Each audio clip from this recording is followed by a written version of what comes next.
నమస్తే ఫ్రెండ్స్, నేను మీ కుమార్. రాజకీయ నాయకులలో కొంతమందికి రాజకీయం అనేది అవసరం, కొంతమందికి అవకాశం, కొంతమందికి సేవ. సరే, ఎవరికి ఏదేమైనప్పటికీ రాజకీయం అనేది కొన్ని చోట్ల చేయాలి, కొన్ని చోట్ల రాజకీయాన్ని దూరం పెట్టాలి. అన్ని చోట్లకు వెళ్ళి రాజకీయమే చేస్తానంటే అది సరైన పద్ధతి కాదు. ఒక పెళ్ళికి వెళ్ళి లేదంటే ఒక చావుకి వెళ్ళి రాజకీయం చేస్తానంటే దాన్ని అసలు రాజకీయం లెక్కన కూడా వేసుకోకూడదు.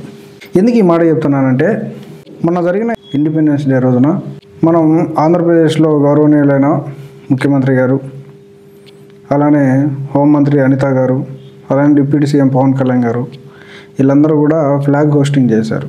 వాళ్ళు చేసిన ఆ కార్యక్రమాన్ని మనందరం గమనిస్తే, స్వాతంత్ర దినోత్సవం రోజున దానికి సంబంధించిన దాని గురించి మాట్లాడాలి, లేదంటే ప్రజలకు మన చరిత్ర తెలియటం కోసం, స్వాతంత్రం ఎలా వచ్చింది ఏంటి అనేది తెలియజేయడం కోసం మాట్లాడాలి. ఆ రోజు వాళ్ళు మాట్లాడిన మాటలు వింటే పూర్తిగా రాజకీయ మాటలు మాట్లాడారు.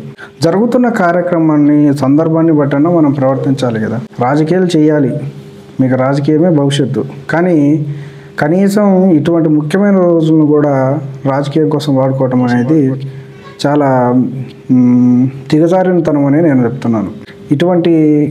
ఇటువంటి కార్యక్రమాలు ఇక మీదట ఆంధ్రప్రదేశ్ ప్రభుత్వంలోని మంత్రులు చేయకుండా ఉంటే చాలా మంచిదని ప్రజలందరూ గమనిస్తారు. ఏది మంచి ఏది చెడని ప్రజలందరూ కూడా తెలుసు. కాబట్టి కొంచెం ఇలాంటి పనులు చేసేటప్పుడు ప్రభుత్వంలో ఉన్నవారు ఆలోచించాలని కోరుకుంటున్నారు. స్వాతంత్ర దినోత్సవాన్ని కూడా రాజకీయం కోసం వాడుకోవటం అనేది అది ఎలా పోల్చాలనేది కూడా అర్థం కాని విషయం.